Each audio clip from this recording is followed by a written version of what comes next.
Looking for strategies to help you protect your portfolio in these uncertain times? Visit robblack.com. robblack.com, powered by EP Wealth. Thanks for listening to the show. As you can probably tell in my voice, I'm still a little bit under the weather, but the show must go on. And by the show, I'm talking about the Wall Street show, not the baseball show. Oh, that's starting to rev right back up. S&P 500 today is down 41 points, down 60 basis points. Sit at 69.04. The Dow Jones Industrial Average is up 33 points. That's fractional. The NASDAQ down 281 points, down 1.22%. Russell 2000 down sideways. Bitcoin down $547, down roughly 1% to 67,467. 10-year Treasury sits at 4.02%. Not a bad area if you're a long-term stock, or maybe instead of saying long-term, I say mid-term outlook on the stock market. Gold's given up some gains today, down 0.5% to essentially 5,200, 51.98. Silver's down 4.3%. Brent crude is up $1.45, up 2%. Oil is climbing as the U.S.-Iran nuclear talks keep investors on edge. Salesforce last night eased AI fears with a strong outlook, big buybacks. Apple CEO has teased some new product unveils next week. They tend not to do anything big this early in the year. That's more so for their back-to-school season. Apple may unveil some new MacBooks and a lower-cost iPhone in the rollout. I guess the lower-cost iPhone might be something some people want to see. Potentially a new iPad Air. Apple is not expected to live stream a rollout announcement like it typically does with its WWDC event, which is held in September and usually features announcements on the latest iPhone lineup. In headline news today, Google's rolling out the Nano Banana 2 after viral success of the AI image generation tool. A successor to the viral Nano Banana image generation model, touted faster performance as the search engine giant pushes to attract more users to its AI tools. A little overwhelming dealing with all the different AI tools that are out there. The launch is Google's latest in a series of moves that have propelled the company to the forefront of the AI race, helping it better compete with OpenAI's ChatGPT, who I'm starting to feel bad for. Anthropic is getting all the love, as is Alphabet's Google's Gemini. Then you get to OpenAI and you go, man, they're spending a lot of money. You don't talk about the product right now. That could change. But they had the corner on the product conversation for a while there. That seems to have faded. Nvidia did it again. The AI leader easily exceeded quarterly expectations. It provided next quarter guidance that easily exceeded so-called whisper numbers, which are expectations that are essentially above consensus expectations. The market's a little stumped. The response to all that good news has been pretty tepid. The stock was up roughly 3% last night and after market. Started to fade, down roughly 5% this morning. Salesforce.com, and I'll have more on Nvidia in just a second. Salesforce.com is dealing with the software apocalypse that's been going around, that Anthropic coding tools will make software doom and gloom into oblivion. I'm going to go over some of the notes on Nvidia with you. Like Michael Burry, he put out an interesting short note on Nvidia, but I have so much to get to. And I really should get to some of this per se, not just focus on the one. I'm scanning the headlines to see if anything's been released in the last hour that you may want to be aware of. Barron's out positive on Argentina's bond market. I'll be honest with you. That's something I will never, ever, ever, never look into.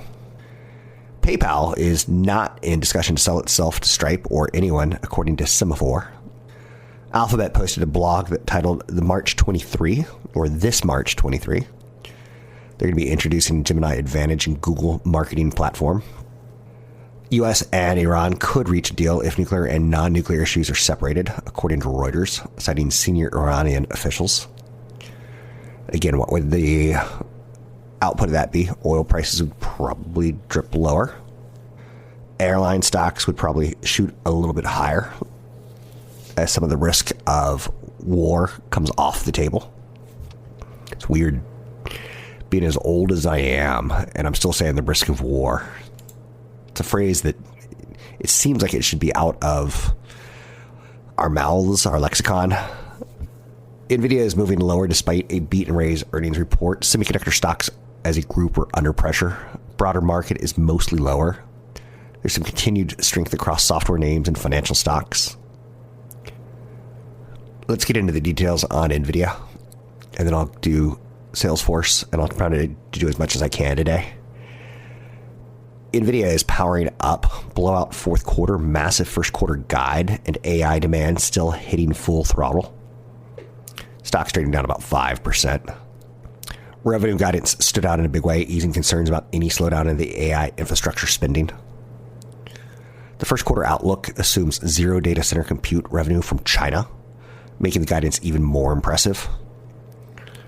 Management also stated it expects data center sequential revenue growth throughout calendar 2026 and indicated it's nearing a partnership agreement with OpenAI. Data center revenue could hit $62.3 billion, up 22% sequentially and 75% year over year. Strength in the Blackwell and Blackwell Ultra ramp. Even Hopper and much of its 6-year-old Ampere-based products are sold out in the cloud amidst strong infrastructure demand. Gaming revenue increased 47% year over year to $3.7 billion, supported by Blackwell demand and improving supply. Management expects supply constraints to weigh in on first quarter and beyond. It used to be a gaming semiconductor company, Nvidia. It's really not anymore. It's a small part of their business. Their data center compute revenue is what we're all focusing in on right now. Although Nvidia has done a nice job in acquiring companies and setting up a software ecosystem to make sure that their future is still very relevant. The problem with them is they're getting to be a tougher company to analyze as they invest in other companies. So they're a venture capital firm in AI on top of being a semiconductor equipment. Nope, semiconductor company. The outsized first quarter guidance, particularly with zero assumed China data, along with the expectation for the sequential data center growth each quarter throughout 2026, it should help calm fears. It didn't. Valuations remain a little bit frothy, but the fundamental trajectory continues to justify a premium narrative. Let's talk a little bit more about the gaming. It used to be the golden goose for Nvidia because they make the best video gaming cards that have their semiconductors on them. There is a ongoing Ramageddon in which AI's compute needs to gobble up every available memory, and companies like SanDisk are pushing up the cost of RAM as companies like Meta, Alphabet, Microsoft, Amazon are trying their best to get their hands on all random access memory that they can. And that's hurting companies like Dell, who sell computers to retail investors like you and I. Gaming revenue is facing severe supply constraints over the next several quarters, according to analyst Needham, Quinn Bolton. Nvidia is also struggling through global memory crunch prices. The company won't be releasing a new gaming graphics card chip this year. That's a first in the company history. So today, companies like Micron and SanDisk are pulling a little bit back. Rightfully so. When I say rightfully so, I'm going to be very cautious on how I say this. Samsung is the dominant player in memory. So JP Morgan called the stock a coiled spring. He upped his price target on Nvidia from $250 to $265, implying about 36% upside. Morgan Stanley went to $260 from $260. Despite questions about its largest customers' cash flows, the underlying compute demand is clear. Compute equals revenue, so you're hearing a lot about customers' demands for compute. Every dollar spent on chips now translates directly into revenue via tokens per watt. Susquehanna and Lam Research highlighted the transition to Blackwell Ultra is delivering performance gains of up to 50 times better for agentic workflows that justify continued high spending by the hyperscalers. CFO of Nvidia, Colette Kress, noted that while big tech still buys 50% of the chips, Growth is actually being led by the rest of the data center market, including sovereign nations and smaller enterprises. I think that's relatively good to see. Some of the price targets I'm seeing on not on Goldman Sachs, on Nvidia. Goldman Sachs, the price target's 250. Conviction pick, noted as a clearer path to outperformance in 2026. UBS throws down a $400 price target, maintaining the street high, citing massive upside from agentic AI workflows. HSBC trims a bit. Price target goes from 320 to 310. Remains very bullish on the data center. Revenues reaching $62 billion. Wolf Research goes from $250 price target to $275. Boosted their target based on stronger than expected first quarter guidance. And Needham, like I said earlier, stays at 240, maintaining and emphasizing the compute equals revenue mantra for customers. Nvidia analysts are essentially telling you that the bar was high. They cleared it. The focus has shifted from can they make the chips to how fast can customers turn these chips into software revenue. Talk about Salesforce. For the record, I know Nvidia way more intimately than I know Salesforce. Salesforce talked about weakness in legacy applications like marketing, commerce, and Tableau. That cannot be made up yet by Agentforce, which is growing fast and reached $800 million in annual recurring revenue in the quarter. So it's not a complete software as a service apocalypse. Salesforce said it stole customers from ServiceNow and Viva. Salesforce stock has fallen about 37% over the past 12 months. Other software companies have been battered as well. We used to say in my family that my father would batter us, but he never fried us. He would roll us an egg and yolk. I'm a little under the weather. Egg and flour. Atlassian is down 74%. DocuSign is down 47% over the past year. Anthropic's recent release of Claude Cowork, which is an AI agent that performs tasks similar to some of the software as a service company's core products, accelerated the slide. It's going to put companies in this industry that they're going to have to discount. That's the known. Doesn't mean they go completely out, but they are going to have to discount. Agentforce has been mostly sold to Salesforce's existing clients, making it an upsell within its customer base. Salesforce isn't just earning money with AI, it's also saving it. The company said they laid off 4,000 customer support roles this fall after saying Agentforce made it its own workflows more efficient. Goldman Sachs is talking about the software business, saying it expects to keep growing, expanding by as much as 45% in 2030, by 2030. The bank also predicts that AI tools will eat much of that growth, potentially stealing away legacy software as a service companies' share. More than 60% of the market could shift towards agentic AI, but that's unlikely to happen overnight. Customers are more likely to slowly consolidate tools, negotiate contracts, and limit usage of old school software. Software companies could be slowly eroding, is the thesis, rather than quickly replaced. If legacy software as a service companies like Salesforce can instead carve out a place in that workflow that's integrated with new AI tools, they can grow alongside AI rather than be stunted by it. Now, earlier this week, we saw a massive tranche of Wall Streeters cutting the price target on Salesforce. A little bit more of that's happening this morning. Morgan Stanley has an overweight, taking the price target from 298 to 287. They lowered the price target due to partner bifurcation and more stable growth, which is less explosive. Goldman Sachs lowered the price target to 281. They maintained and noted that the subscription revenue is still in line with long-term goals. RBC Capital has a $210 price target, way down from 290. That's a major cut, expressing deep concern over the 2027 guidance. Wedbush maintained, and this is Dan Ives, called it a solid print and a victim of the AI ghost trade. Oh, he has a $325 price target on that one. I don't know how history's going to remember Dan Ives. He's gone from being very insightful when technology stocks were working to being standing by himself oftentimes when technology stocks are going sideways. Thanks for listening to the show. A little later in this broadcast, Stephanie Richman will be on to talk about the Navigating Wealth in Uncertain Times event in Lafayette.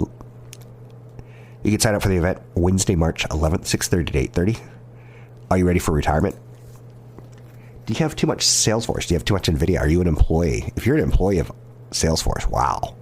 And if that was your whole ticket to retirement, you have to be stressed. Come to this event. It's a good event. Lafayette Library. Great parking, which is almost unheard of in all the Bay Area. Wednesday, March 11th, 6:30 to 8:30. Sign up at robblackshow.com. That's robblackshow.com.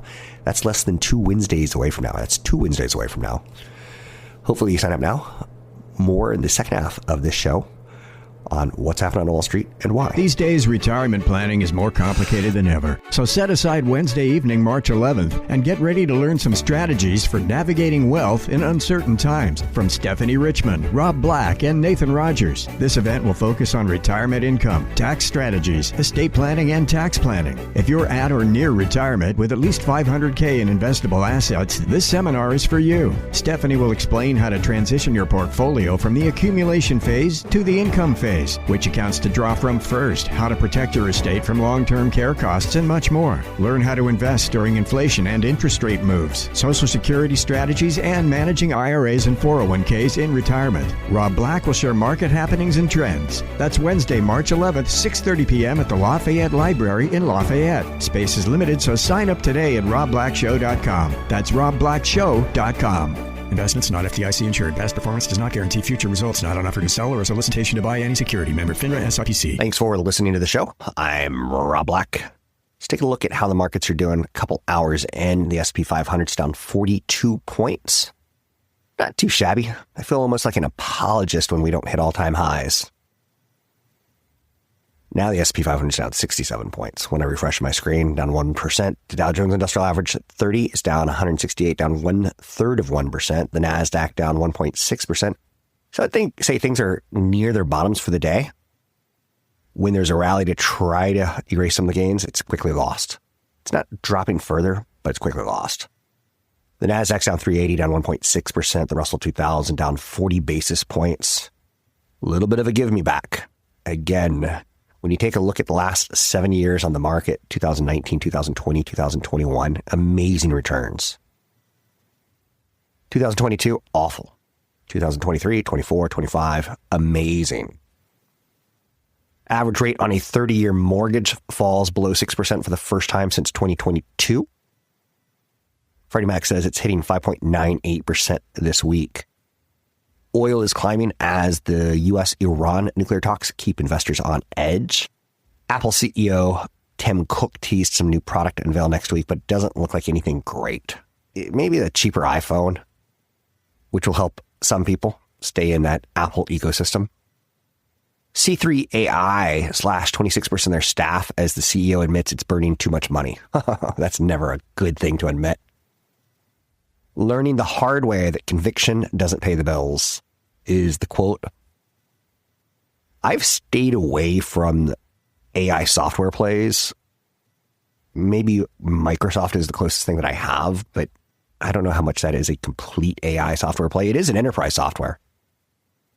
So there definitely is some concern there. The market's verdict was swift and unforgiving. C3 AI cratered as investors looked past the rhetoric and focuses on revenue miss that underscored a complete departure from previous guidance. A lot like the 1990s when we had the dot-com era, a lot of companies came public. And unfortunately, a lot of companies didn't have great management. Now, C3 AI, I'm not judging their management in any way, shape, or form. But there's a lot of companies out there right now, and some of them are done via private credit, and that's why people are spooked about private credit right now being the next shoe to fall. And what do I mean by that?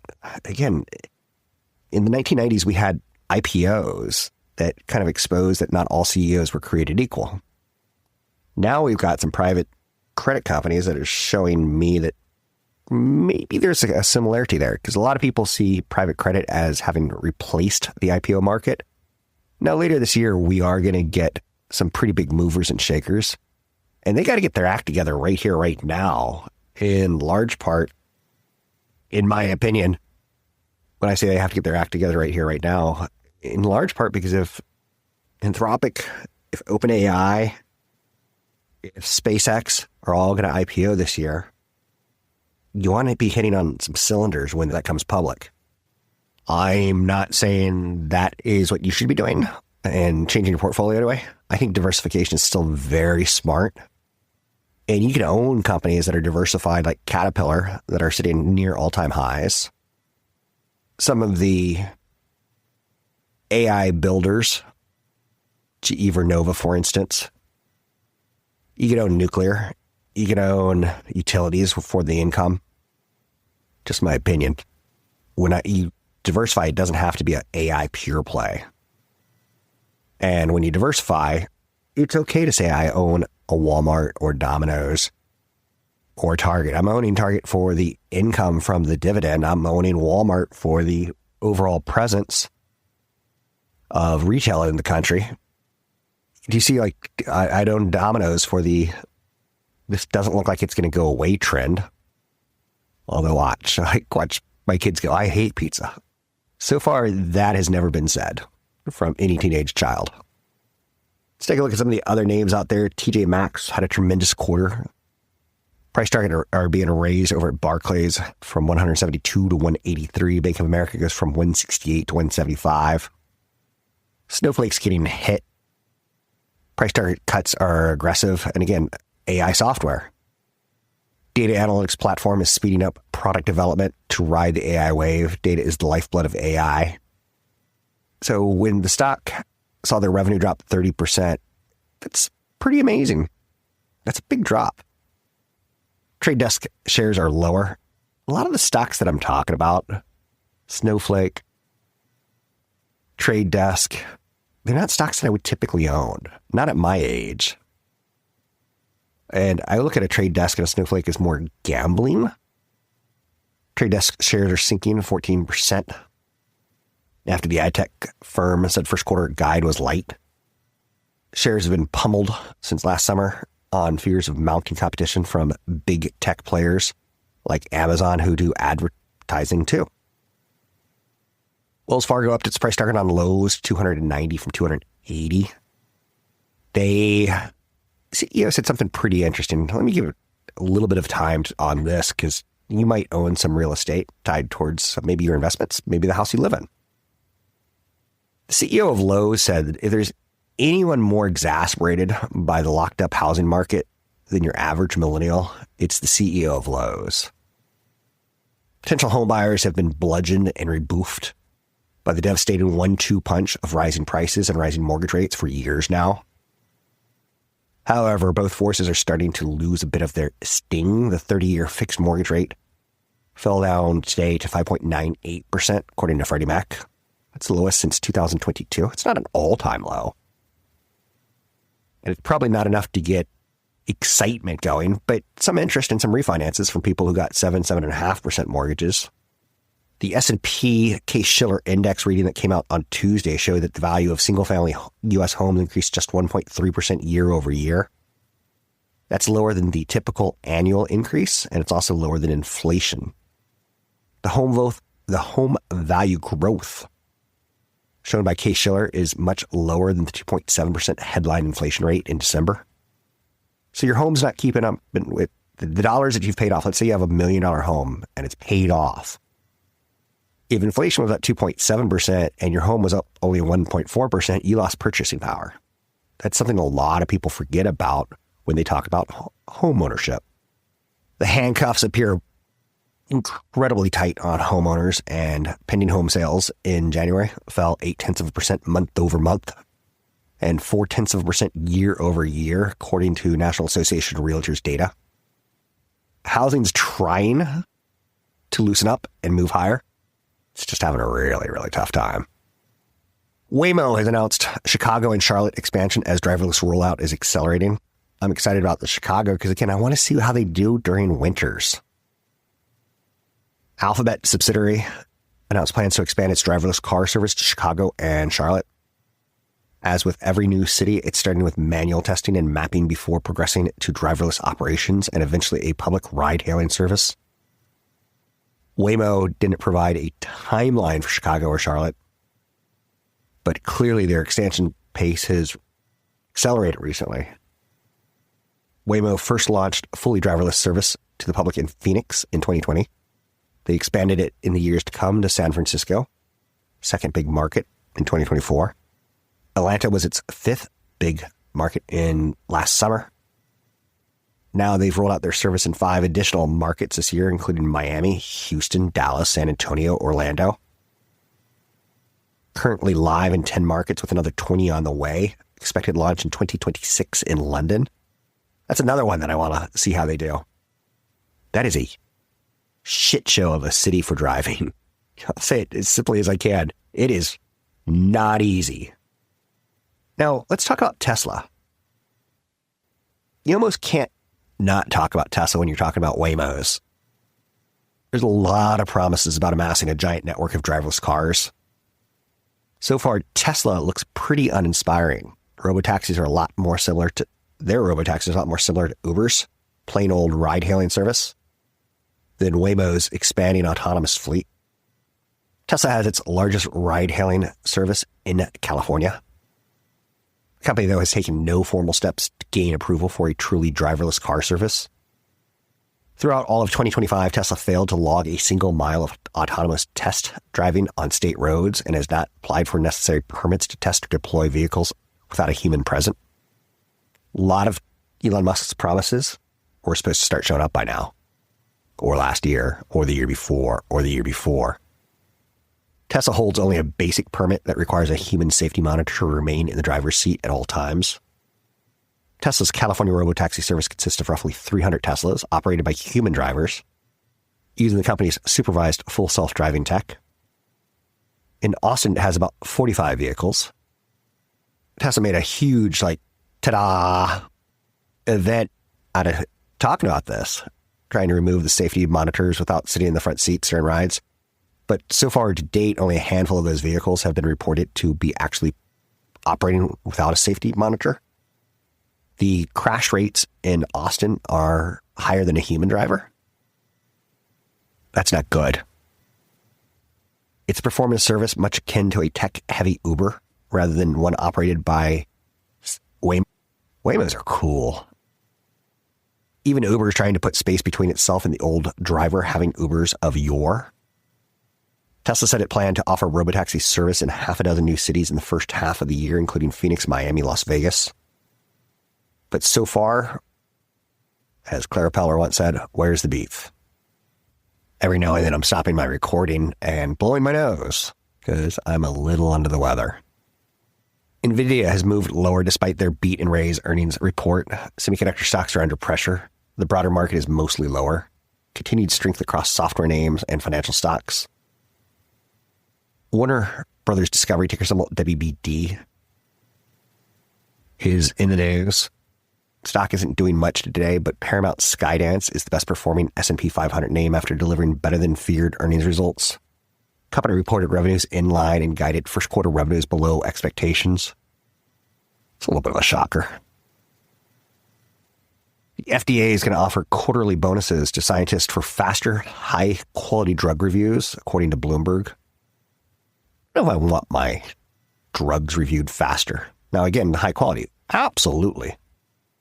New York City Mayor Mondami is making an unannounced trip to Washington, D.C. for a White House meeting with President Trump. I don't know what that's all about. I want to talk a little bit about Michael Burry's commentary on Nvidia. He's the big short guy, and he seems to love the headlines. He looked at a 2026 Form 10-K from Nvidia on purchase obligations at $95.2 billion, up from $16.1 billion in the same time last year. These are obligations. He's onto something here. This is because Taiwan Semiconductor Manufacturing, TSMC, demanded longer-term contracts and cash as it had to build out custom semiconductor fabrication and packaging capacity for Nvidia's new technology. That has been the normal course of business. It's a testament to the extreme complex Nvidia chips and how they've turned just monstrously complex. Nvidia, in their 10-K filing, warned that these obligations are expected to continue to grow and become a greater portion of supply. 10-K filings, quarterly filings, and S filings are wildly important. If you're going to own individual stocks and have a high concentrated position in them, You gotta read the SEC.gov filings. Nvidia ultimately has been forced to place non-cancelable purchase orders well before demand is known. This appears structural to the new trajectory of product development and not temporary. CFO Colette Kress on the earnings call said inventory grew 8% quarter over quarter, while purchase commitments also increased significantly. And we have strategically secured inventory and capacity to meet beyond the next several quarters, further out in time than usual. What's worthy of note there is the inventory grew. Inventory in the world of tech it's the worst, because this time next year, semiconductors will be smaller, cheaper, and faster. Now, when I'm saying smaller, I'm not saying it's going to go from 1 inch to 1 inch. I'm going to say how much they could put on those 1 inch continues to grow. I think Michael Burry did a nice job there. And it shows you that you can be short a stock or negative a stock and not offend. Starbucks and other chains are rolling out the red carpet for their biggest spenders. Starbucks revamped its loyalty program with a 3-tier structure, aiming to boost sales by 1 percentage point in the U.S. company-operated stores. McDonald's program saw U.S. customers more than double visit frequency, with active members growing 40% to 210 million globally. Chipotle's campaign increased signups by 14%, while experts note programs must be well-designed and supported by product quality. It's not lost on any of us.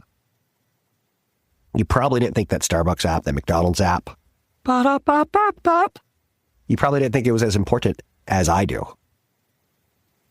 It's all about future sales. Last year, Chipotle Mexican Grill launched a Summer of Extras campaign for its 21 million active loyalty members. Customers making qualifying entree purchases to earn reward points collected badges and increased their chances in a lottery draw to win the grand prize, which was 1 free entree per week for a year and a $100 gift card. Gamifying stocks, gamifying food. There's a crazy collision course there.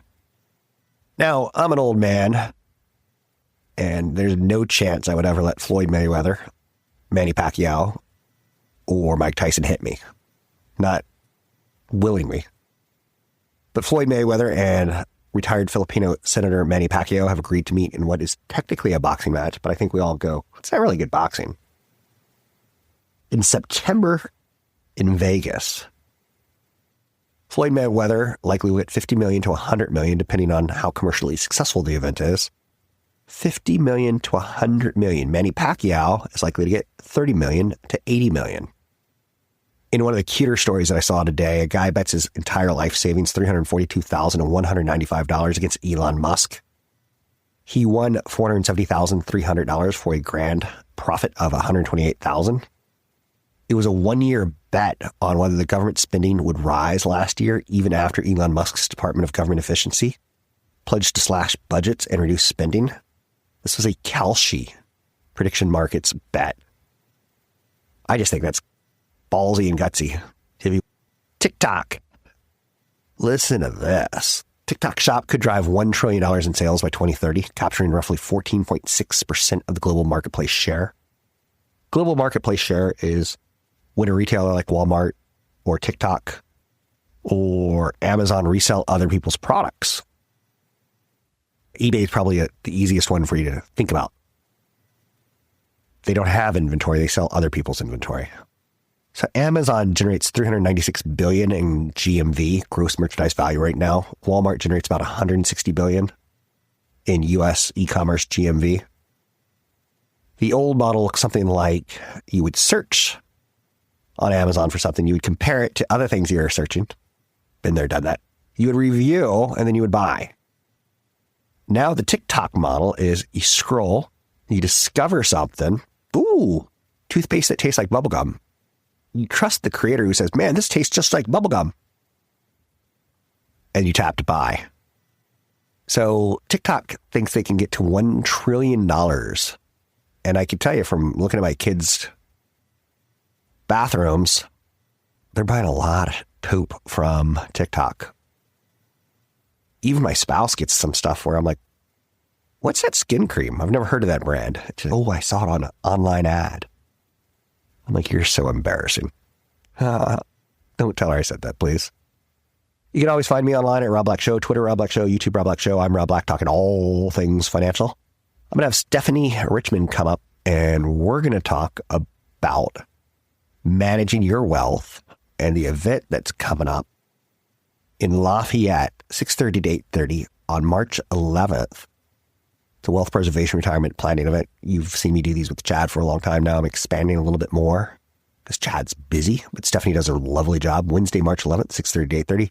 Coming up, I'm going to do a quick interview with her. Let's see how it goes. You can find me online and sign up for the event at robblackshow.com. Retirement planning is more complicated than ever, and it can be hard to even know where to begin. So set aside March 11th, Wednesday evening, 6:30 p.m., and get ready to learn some strategies from Stephanie Richman, Rob Black, and Nathan Rogers that can help you retire better and pass on your estate while navigating wealth in uncertain times. That's March 11th at the Lafayette Library in Lafayette. The event runs from 6:30 to 8:30 and will focus on retirement income, tax strategies, estate planning, and tax planning. If you're nearing or you're now in retirement and have at least $500,000 in investable assets, this seminar is for you. Stephanie will explain how to transition your portfolio from the accumulation phase to the income phase, which accounts to draw from first, how to protect your estate from long-term care costs, and much more. Learn how to invest during inflation and interest rate moves. Also, Social Security strategies and managing IRAs and 401ks in retirement. Rob Black will share market happenings and trends. Navigating wealth in uncertain times is appropriate for individuals with at least $500,000 and either in or heading to retirement. Wednesday, March 11th, 6:30 to 8:30 at the Lafayette Library in Lafayette. Sign up for the event at robblackshow.com. Welcome back in. Joining me now to talk about navigating wealth in uncertain times. Big event coming up March 11th. Wednesday, 6:30 to 8:30 at the Lafayette Library. Lots of great parking. Great location, easy to get to. I'll be there a couple hours early, and I'll stay probably about an hour late, but is one of my favorite financial planners at EP Wealth is Stephanie Richman. She's here to go over some of the topics that we'll be hitting on at this event. Stephanie, thanks for being with me. Thank you, Rob. Glad to be here. Let's talk a little bit about Social Security, because I'm now in my mid-50s, and I've heard from financial planners in the past, don't count on it. I've heard take it as soon as you can. I've heard take it at age 70, take it as late as you can. What are your thoughts? And we can start big picture and get more granular. What are your thoughts on Social Security? Well, first off, I would say as a certified financial planner that when we do planning regarding Social Security, we have to plan based on what we know is true now because we don't know what the future will hold. But I've heard that the latest thinking is that anybody who is already taking it would be grandfathered in to continue their current benefit should anything change in future. Okay. I've heard other stories such that the benefit might be reduced but wouldn't end. So with that said, we don't actually know, right?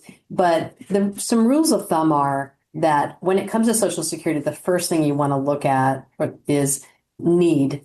So if you don't actually need the income, though you're eligible for the income at age 62 and you can take it as late as 70, then it would likely be best to put it off because for every year that you wait, your benefit goes up by 8%, right? And then from there is a cost of living increase that's determined every year based on the rate of inflation. But again, look at need. And then the second thing to look at is what is the longevity in your family? I recently met a couple who the husband basically said that both of his parents lived near 100 years of age. Wow. Where the wife, I know, it was rather surprising, where the wife, her parents lived into their late 70s. One lived into their late 70s and one into their early 80s.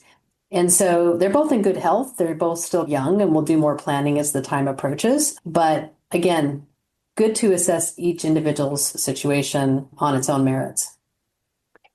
So when it comes to financial planning and talking at this seminar, I do believe that the average benefit for 2026 for a single retiree is roughly $2,071 a month, roughly $24,850 a year. And again, it depends on when you take it. It depends on how much you put into the Social Security pool. I don't think I could live off $24,000, $850 a month if I were even to move to Tonga, which has the lowest cost of living, I believe, in the world. What are your thoughts on the balancing of this as a benefit, but it's supplemental at best?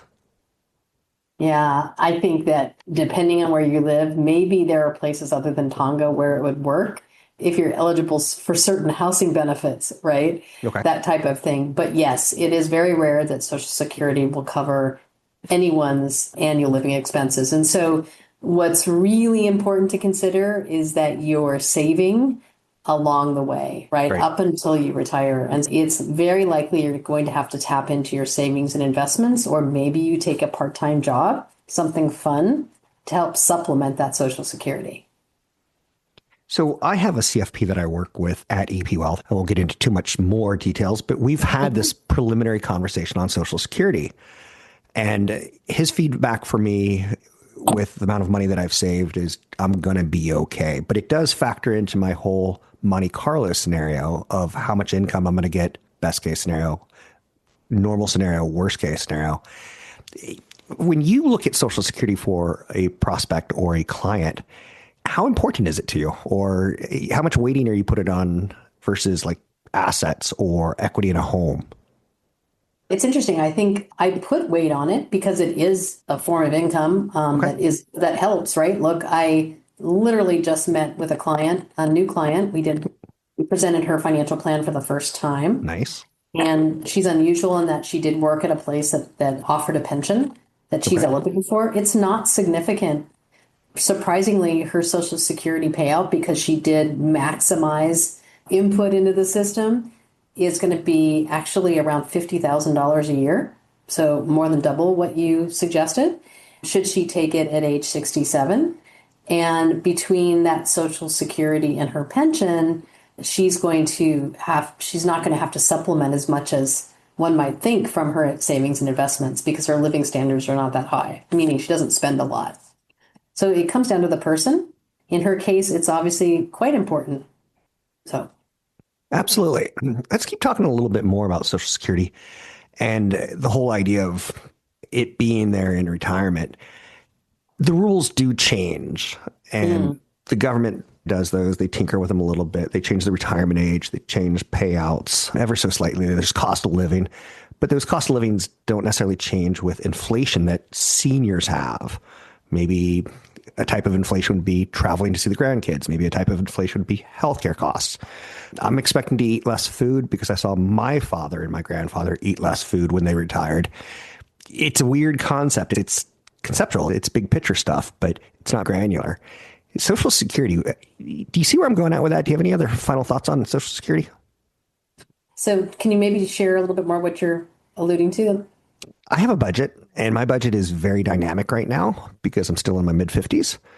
And as I'm approaching retirement, that Social Security income, for me, I've saved above average than most Americans. I've put in more money from income into Social Security. So I think I'm going to be okay. But and I saw this with my mother. She was a Social Security recipient. It really didn't cover that budget. And she financially wasn't cognizant enough to really think, how does the budget equal the Social Security? Because a lot of Americans think when we're 20 years old, Social Security is going to cover me and all my expenses in retirement. And that's just not the case. Yeah, it's interesting. Taking your two comments together, there is something called the retirement smile. I know this may sound I can't wait to hear this. About weird, right? A little bit weird. There is a tendency for us when we retire to spend more, sometimes more than what we were spending before we retired, because we travel a little bit more. We visit family maybe initially a little bit more. We're more involved in things initially. But then what tends to happen, going to your comment about eating less, we tend to do less as we age. We tend to travel less. We tend to maybe eat less or go out to eat less, that kind of thing. And as that occurs, we find our spending actually starts to drop. And it's only later again, in our later years, maybe our later mid to late 70s or beyond, that we see that other side of the smile start to creep up, right? So expenses start to go up as healthcare needs go up or expenses go up. So hopefully, I guess my point being is to make sure that in the conjunction with Social Security or any other investments, is that you've got a good healthcare coverage in place. I think that's super critical. And you've got to decide what that looks like. But once you're eligible for Medicare, remember you can shop for different kinds of plans. And so I digress from Social Security, but covering your health care is one of the biggest things one of the biggest needs you're going to have as you get older. So go ahead. I'm sorry. No, you're perfect. Let's talk a little bit more about covering your healthcare, because that was something that I was surprised financial planners do. Did they run an analysis of my health? Let's say I'm 30 pounds overweight. I'm not. And let's say so we tell you what your diet should be. No, I'm joking. It's close though. Yeah. You can steer people into different plans. Like a Kaiser plan may be good at something, whereas another plan may be better if you're not going to use healthcare very much. I didn't know that existed. I didn't know that there was analysis of the different types. And honestly, approaching retirement, the last thing I want to do is look at my healthcare cost and pick a plan. My spouse is super healthy. She plays pickleball. I'm not super healthy. I work really hard. I probably will go before she goes. But the healthcare plan is part of something that we need to consider. And there's software out there. There's financial planners who can help craft that answer for us. Yeah, it's really interesting. So I would say that as a financial planner, that's one of the biggest expenses that we encounter is paying for your healthcare prior to age 65, if you're someone who gets to retire early, making sure that you have the right coverage once you are 65 so you don't get caught out. And so while I don't go shopping to determine what the right plan is for you, what's so great about working at EP Wealth is that we actually have a couple of services that we contract with that we can refer you to, where there are experts who understand the different types of plans, i.e. Medicare Advantage versus a traditional supplemental plan, and what each plan actually covers, what the cost for the supplement is, what the cost for your drug coverage is based on your need, because there is a questionnaire that you fill out. And if you and your wife were 9 months out from Medicare, or actually a little bit sooner than that, perhaps, we'd send you a questionnaire that you'd fill out as to regards to your medications, your trips to the doctor, what your needs are, whether you like a PPO or an HMO such as Kaiser. Perfect. Right? All those things. And then with that information, one of our partners in their conversation with you will talk about those plans, what might be best, how much they cost. But also, the nice thing about having that human touch instead of using an algorithm or something completely computerized is that they really listen to you. And there's a lot of confusion around this. And so it's super helpful to have that human touch along with the plans on offer, so to speak, so that you feel comfortable in the result and actually know what your next step is. Thanks very much. It's Stephanie Richman. She is a CFP with EP Wealth. We've worked together in the past. We've done seminars. I think she's great at what she does, especially in the presentations. It's the event coming up called Navigating Wealth in Uncertain Times. RSVP today to reserve your spot. Wednesday, March 11th, 6:30 to 8:30 at the Lafayette Library. Lots of great parking. But you do have to register at robblackshow.com. That's robblackshow.com. These days, retirement planning is more complicated than ever. So set aside Wednesday evening, March 11th, and get ready to learn some strategies for navigating wealth in uncertain times from Stephanie Richman, Rob Black, and Nathan Rogers. This event will focus on retirement income, tax strategies, estate planning, and tax planning. If you're at or near retirement with at least $500K in investable assets, this seminar is for you. Stephanie will explain how to transition your portfolio from the accumulation phase to the income phase, which accounts to draw from first, how to protect your estate from long-term care costs, and much more. Learn how to invest during inflation and interest rate moves, Social Security strategies, and managing IRAs and 401ks in retirement. Rob Black will share market happenings and trends. That's Wednesday, March 11th, 6:30 p.m. at the Lafayette Library in Lafayette. Space is limited, so sign up today at robblackshow.com. That's robblackshow.com. Investments not FDIC insured. Past performance does not guarantee future results. Not an offer to sell or a solicitation to buy any security. Member FINRA SIPC.